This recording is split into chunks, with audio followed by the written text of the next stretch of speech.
सर्वांना नमस्कार. जय श्री कृष्ण. आपण सर्वप्रथम प्रार्थना म्हणूयात. वसुदेवसुतं देवं कंसचाणूरमर्दनं देवकी परमानन्दं कृष्णं वन्दे जगद्गुरुं. श्रीकृष्णं वन्दे जगद्गुरुं. जय श्री कृष्ण. आपण पाहत आहोत अध्याय 3 म्हणजेच कर्मयोग आणि आज आपण पाहणार आहोत श्लोक क्रमांक 8. श्लोक पाहूयात.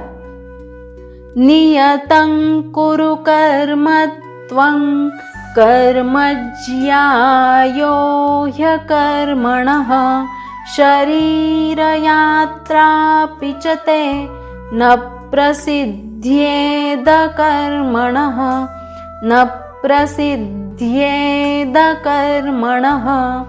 श्लोकाचा अर्थ पाहूयात.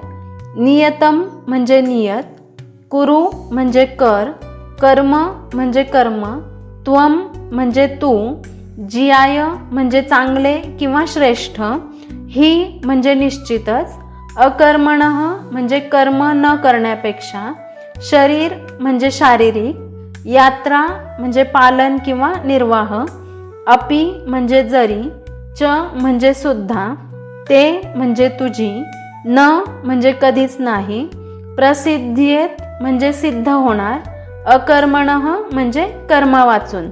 आणि या श्लोकाचा संपूर्ण अर्थ असा आहे, तुझे नियत कर्म तू कर, कारण नियत कर्म करणे हे कर्म न करण्यापेक्षा श्रेष्ठ आहे.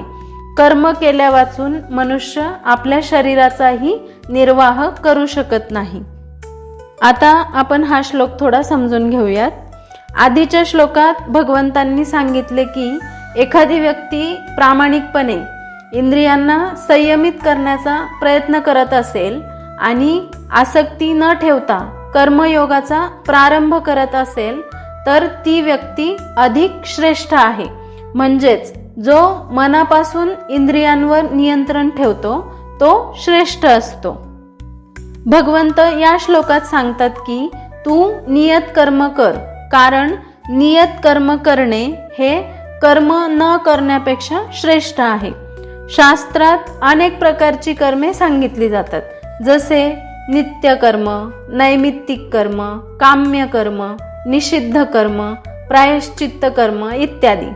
नियत कर्म म्हणजे वर्ण, आश्रम, प्रकृती आणि परिस्थितीनुसार प्राप्त झालेली कर्तव्य कर्मे असतात. आपले नियत कर्म आवडीने करणे ही कर्मयोगाची पहिली पायरी आहे. विहित कर्म म्हणजे शास्त्रानुसार आपल्याला हितकारक असलेले कर्म.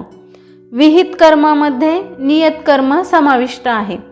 उदाहरणार्थ, एखाद्या विद्यार्थ्याचे विहित कर्म आहे अभ्यास करणे, व्यायाम करणे, तर एखाद्या गृहस्थाचे विहित कर्म आहे स्वतःच्या कुटुंबाकरता धनार्जन करणे.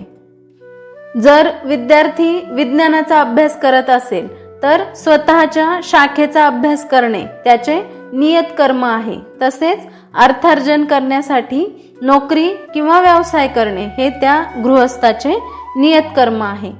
जर कर्म करायचेच आहे तर ते मनापासून आणि योग्य रीतीने केले पाहिजे.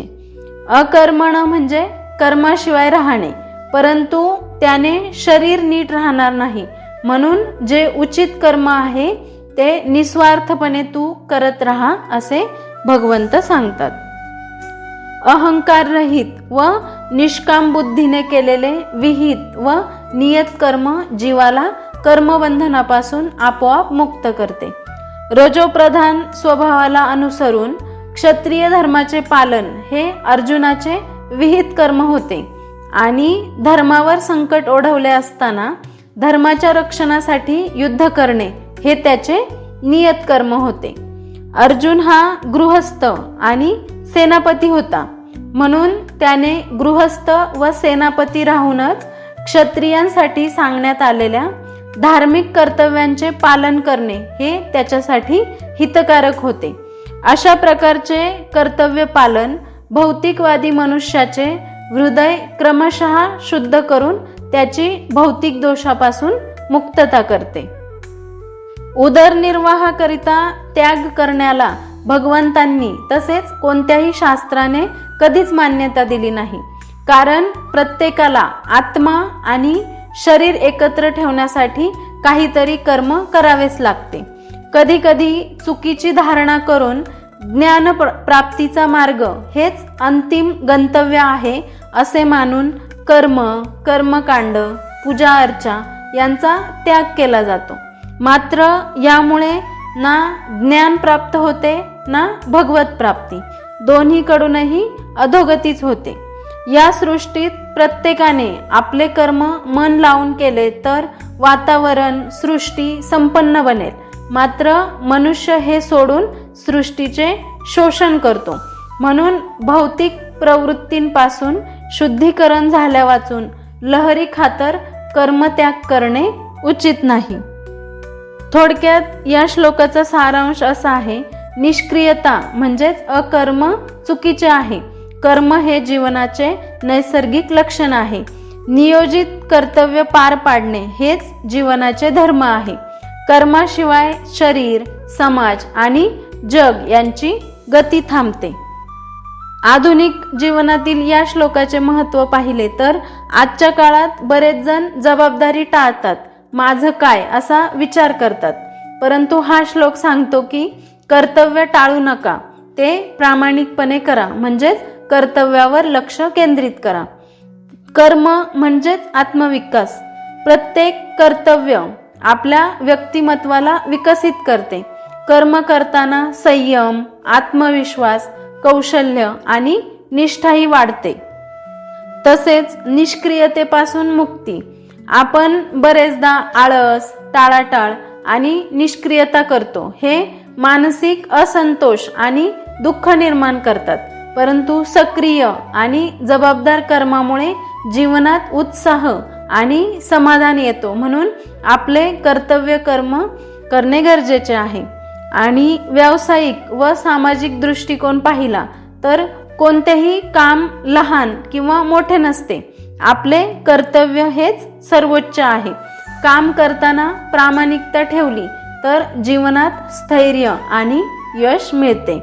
थोडक्यात या श्लोकातून आपल्याला काय संदेश मिळतो तर कर्तव्य टाळू नका, कारण कर्म हेच जीवन आहे. निष्क्रियता म्हणजे मृत्यूकडे झुकणे आणि सक्रियता म्हणजे आत्मोन्नती. अशा प्रकारे आपण 3ऱ्या अध्यायातील 8वा श्लोक समजून घेतला आहे. आता आपण समापन प्रार्थना म्हणूयात. योगेशं सच्चिदानन्दौ वासुदेवौ व्रजप्रियं धर्मसंस्थापकौ वीरं कृष्णौ वन्दे जगद्गुरुं. श्रीकृष्णौ वन्दे जगद्गुरुं. श्रीकृष्णार्पणमस्तु. जय श्री कृष्ण. धन्यवाद. व्हिडिओ आवडला असेल तर लाईक करा, शेअर करा आणि अध्यात्म वाटिका या चॅनलला सबस्क्राईब करा. तसेच नवनवीन व्हिडिओजचे अपडेट्स मिळवण्यासाठी बेल आयकॉनला क्लिक करा.